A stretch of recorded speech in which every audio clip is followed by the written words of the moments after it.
Hey, what's up? I'm Matea Babcock, and in this video I'm going to share with you how to not spook your horse into the canter. So with sensitive horses, it's very easy to get them overwhelmed with the canter transition when you're working with them online.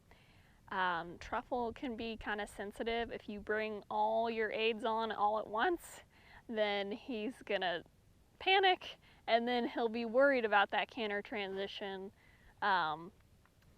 over the next couple sessions. So we're always working to put in softness into our horse, and part of that is having good phases.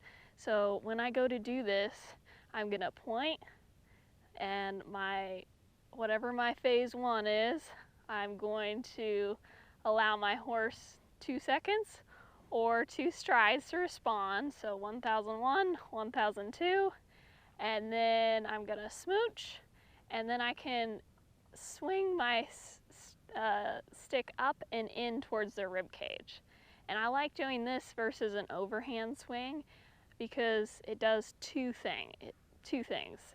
It's a little bit of softer, and it helps encourage the up in your horse's canter and kind of helps them pick up that inside hind and pick up the correct lead. And I just found that this is a softer way to transition your horse into the canter. Now say you do this, but your horse doesn't canter. What you can do is your phases will be point, smooch, swing your stick up and in towards the rib cage, and then you can do an overhand swing. If your horse still doesn't canter, reel in the rope and tag them on the hindquarters. And that's how you can softly ask your horse into the canter without spooking them into the canter, but still remain effective. That's important. As leaders, we need to be effective and get our point across. That's going to help with your believability as a leader with your horse online.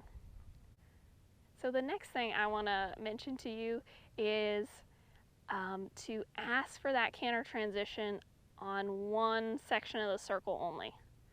So what I mean by this is I'm going to ask my horse to canter each time he comes to the bottom of the hill.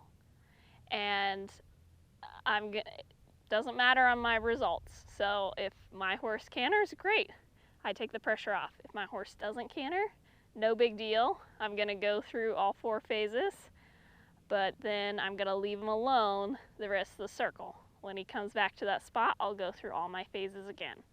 And this can really help a more sensitive horse pick up on what you're trying to put down, so to speak. And it won't get them as revved up, because if you just keep applying the pressure, you're just going to end up with your horse's head up high, they're on adrenaline, they're trotting really fast now, and then if you do get them into the canter, most likely they're going to pick up the wrong lead because they're emotional at that point.